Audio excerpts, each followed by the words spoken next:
Buat kalian, jangan sering-sering begadang deh. Takutnya ini sosok datengin kalian loh. Jeff the Killer. Jadi, ada seorang anak remaja bernama Jeff yang hidup di lingkungan biasa. Dia adalah anak yang ceria, tetapi hidupnya berubah drastis setelah pindahan ke lingkungan baru bersama keluarganya. Awalnya semuanya berjalan normal, sampai suatu hari, Jeff dan adiknya Liu menghadapi 3 remaja yang mencoba mengganggu mereka. Nah, dalam upaya membela diri nih, Jeff ini terlibat perkelahian dengan 3 remaja itu. Meskipun dia berhasil mengalahkan mereka, Jeff ini merasakan sesuatu yang aneh. Dia mulai menikmati perasaan melukai orang. Namun, insiden ini membuat dia dan keluarganya menjadi target balas dendam. Suatu malam, para remaja itu balik lagi. Kali ini mereka membawa senjata. Jeff yang kini dipenuhi dengan dorongan kekerasan, dia melawan mereka dengan brutal. Dalam perkelahian itu, salah satu remaja menyiram Jeff dengan cairan pembersih dan membakarnya. Pada saat itu, wajahnya itu terbakar parah, tapi Jeff berhasil selamat. Singkat cerita, setelah peristiwa itu, Jeff ini dibawa ke rumah sakit, kemudian melakukan pengobatan. Ketika perban wajahnya dilepas, Jeff ini ngaca lah tuh, mau lihat kondisi mukanya tuh kayak gimana. Pas dia lihat, kulitnya putih seperti lilin, bibirnya mencair menjadi senyuman permanen, dan matanya terlihat tajam dan kayak gila gitu. Namun, alih-alih merasa takut atau marah, Jeff ini malah ketawa. Dia menyukai wajah barunya. Malam itu, Jeff udah pulang ke rumah nih. Tapi Jeff ini merasa dia ini bukan Jeff yang dulu lagi. Duh, ini ngeri banget sih. Di kamar mandi, dia ini kelopak matanya, katanya biar dia nggak perlu tidur lagi, dan membentuk senyuman lebar di wajahnya dengan Sekarang aku bisa tersenyum selamanya, ucap Jess sambil menatap cermin. Jeff kemudian melakukan sesuatu yang mengerikan. Dengan diam-diam, dia masuk ke kamar orang tuanya. Dia membun-bun mereka, lalu pergi ke kamar adiknya. Pada saat itu, Liu terbangun dan melihat kakaknya dengan senyum mengerikan dan pisau di tangannya. tidur aja. Bisik Jeff sebelum menyerang Liu. Setelah malam itu, Jeff ini menghilang. Namun, banyak orang yang mengklaim bahwa mereka melihat sosoknya di malam hari, terutama saat mereka ini lagi begadang. Wajah putih akan muncul dari kegelapan dengan senyuman yang menyeramkan. Kata terakhir yang sering terdengar dari si Jeff adalah, Go to sleep.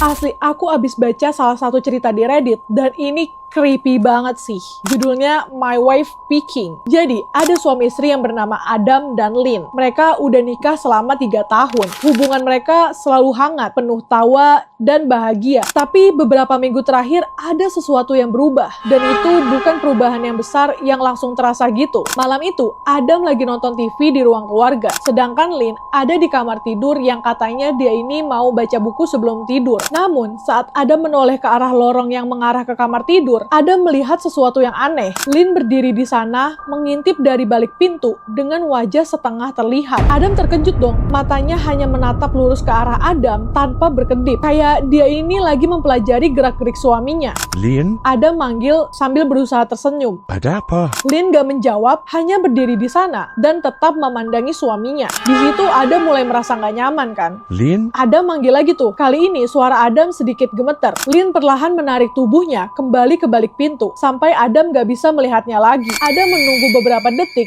berpikir bahwa mungkin istrinya ini hanya bercanda atau mencoba menakut-nakutinya. Tapi rasa takut itu mulai menyelimuti Adam. Adam memutuskan untuk masuk ke dalam kamar tidur. Ketika Adam membuka pintu, Lynn udah berada di tempat tidur, membaca buku seperti biasa. Wajahnya terlihat tenang, gak ada tanda-tanda yang aneh. Kenapa kamu manggil aku tadi? Tanya Lynn dengan nada polos. Adam merasa kebingungan. tadi kamu ngintip di pintu kan? Kata Adam, masih mencoba mencerna apa yang terjadi. Tapi Lynn hanya mengerutkan alis, kayak benar-benar gak tahu apa yang lagi dibicarain suaminya. Kamu pasti membayangkannya. Kata Lynn sambil tersenyum kecil. Adam berusaha berpikir positif dan mencoba meyakinkan dirinya bahwa mungkin Adam memang salah lihat. Namun kejadian itu gak berhenti di situ aja. Malam-malam berikutnya, Adam mulai sering melihat Lynn mengintip dari tempat-tempat yang gak biasa. Di balik pintu dapur, dari balik gorden ruang tamu, bahkan sekali dari tangga saat Adam naik ke lantai atas. Setiap kali Adam memanggilnya, Lynn ini akan langsung bersembunyi seolah-olah dia nggak pernah ada di sana. Adam mulai merasa ketakutan, dan setiap kali Adam mencoba bicara sama Lynn ini selalu menyangkal. Bahkan, Lynn ini mulai terlihat kesal, seolah-olah suaminya ini yang aneh. karena mempertanyakan perilakunya ini. Puncaknya nih ya, mungkin saking kayak Adam tuh udah nggak tahan lagi.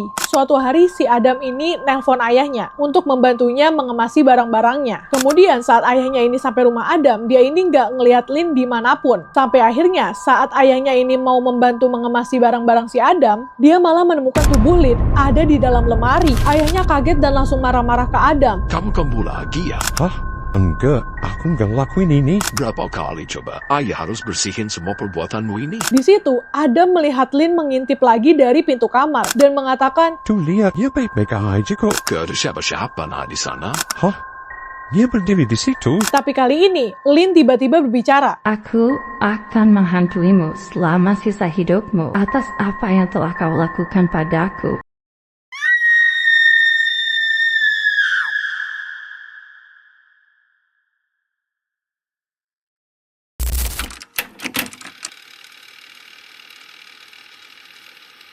Siapa nih yang suka parno pas lagi cuci muka pada malam hari? Takut pas melek, malah ada setan muncul depan muka kita. The Ghost in the Mirror. Suatu malam, seorang remaja bernama Clara sedang sendirian di rumahnya. Orang tuanya lagi liburan akhir pekan. Dan dia menikmati waktunya dengan menonton film horor di ruang tamu. Setelah beberapa jam, Clara ini ngerasa capek dan memutuskan untuk naik ke kamarnya di lantai atas. Namun, sebelum tidur, Clara ini pergi ke kamar mandi untuk menyikat giginya. Saat dia berdiri di depan cermin, dia merasa ada sesuatu yang aneh. Ketika dia selesai menyikat gigi dan melihat ke cermin, Clara merasa ada yang gak beres. Refleksinya ini gak mengikuti gerakannya. Saat dia menunduk untuk membasuh wajahnya, dia melihat bayangan di cermin itu tetap berdiri menatapnya. Di situ jantung Clara deg-degan banget lah. Dia perlahan mengangkat kepalanya dan melihat refleksi itu tersenyum kepadanya. Padahal dia ini lagi gak senyum. Wajahnya di cermin tampak lebih pucat dengan mata yang sedikit gelap. Di situ Clara nge-freeze, tapi dia ini berusaha untuk mengabaikannya. Berpikir itu hanya efek kecapean aja. Clara kembali ke kamarnya, tapi rasa takutnya itu